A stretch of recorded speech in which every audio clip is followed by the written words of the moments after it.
We're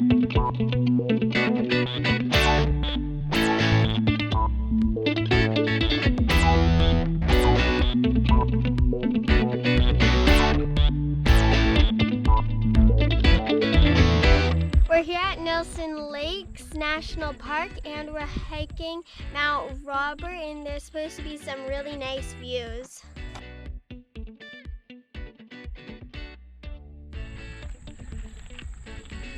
How you doing, Alice? Good!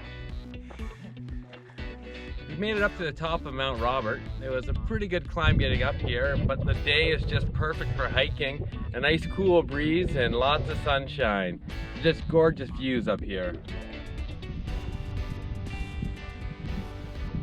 After a week in New Zealand, we've really started to understand the single lane areas along the highway. It'll all of a sudden go from a double two-way highway to a single lane. Sometimes there are stop signs along the way that says for when other traffic should go, but sometimes those aren't working. It's just more good luck. Good morning! Today we are starting off my birth week here at Underworld Adventures, and we're going to go on a rafting tour. We're going to start off going through some caves, and then we're going to start our rafting and hopefully see some glowworms. We just got on Dorothy, the train that's going to take us down to the cave site.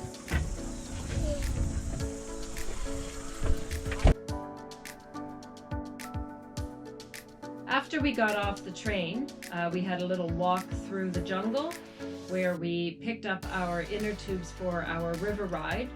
We continued another walk, climbed many stairs to get up into the head of the cave. There are many tight spaces in the cave where we need to sort of duck down or separate ourselves from our inner tube to squeeze through.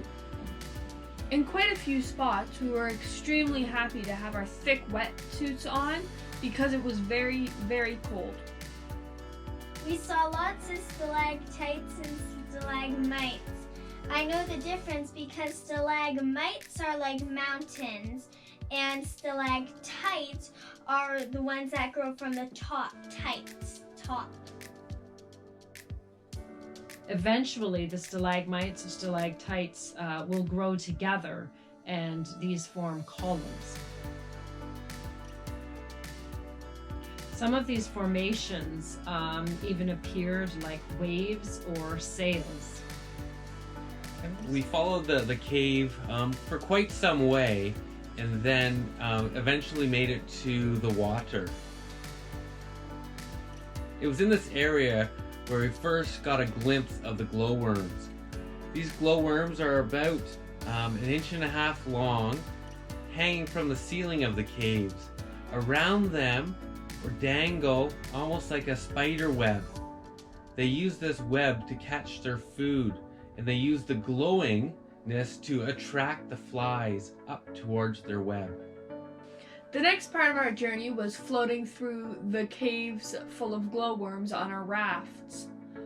Floating through these caves, you could look up at the ceiling and see hundreds of thousands of these glowworms just hanging there, and they were so pretty.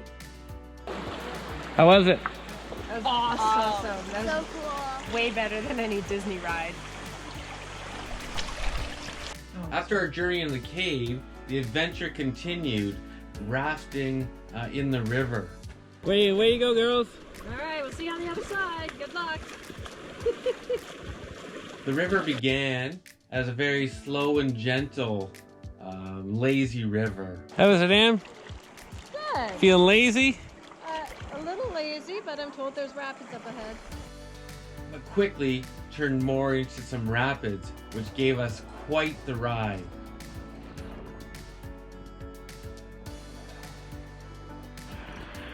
So that was the rapid, Alice?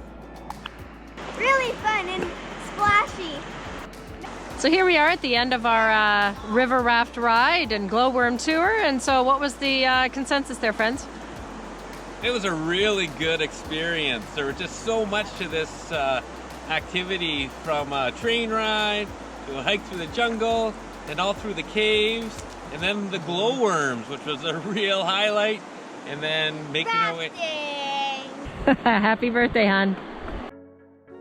On the west coast, the road follows the coastline, and the road becomes very hairy in some places as it winds around the mountains or along the coast. There's often 180-degree hairpin turns that keep you on your toes and makes driving slower than the recommended posted 100 kilometers an hour.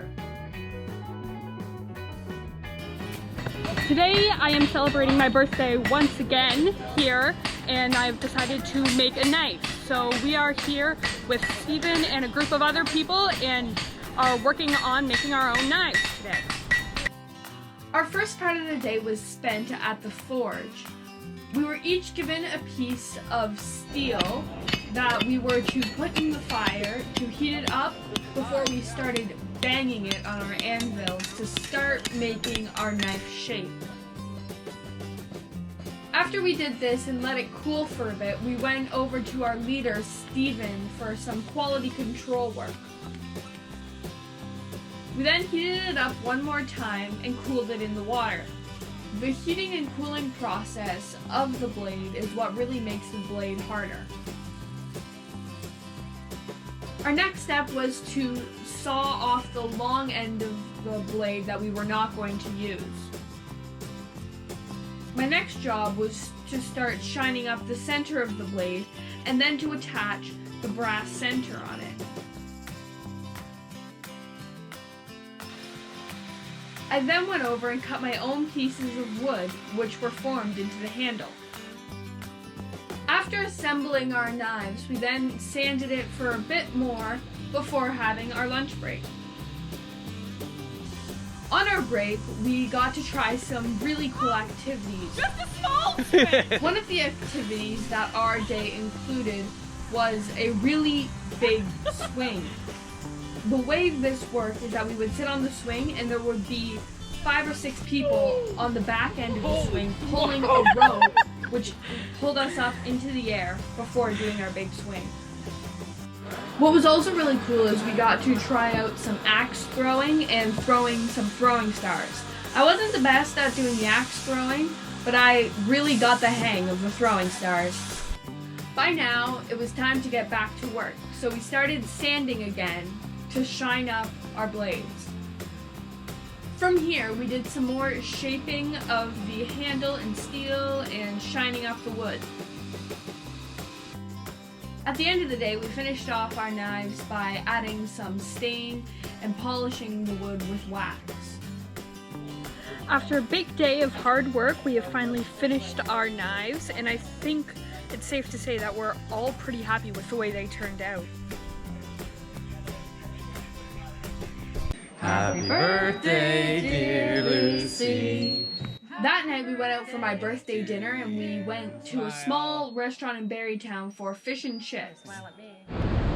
We're just outside Punakaiki today, and we're going on a little hike to see the pancake rocks. You can kind of see them behind me all layered up, and hopefully see some blowholes shortly. It was a nice, easy trail with lots of really cool formations of the pancake rocks. My favorite was the blowhole. It reminded me of a dragon breathing fire. That's cool. I also really liked the pancake rocks. It reminded me of my breakfast. After walking around the tops of the pancake rocks, we then went down to the coast and explored how the water had been eroding the shoreline. There was a lot of big rocks that the girls got to climb, a waterfall. What was really neat about the waterfall, the stream coming off the mountain then went down the beach, but then just disappeared into the beach sand, never really making it to the ocean. We're here at the Punakaiki cabin and we're about to go in the cave and hopefully see some stalactites and stalagmites and some glowworms. Even though we had been to the glowworm caves, it was kind of fun to explore these caves on our own. What do you see up there? Not much. We reached the end of the cave, but there was nothing to see. We've had a really nice time exploring the west coast of New Zealand.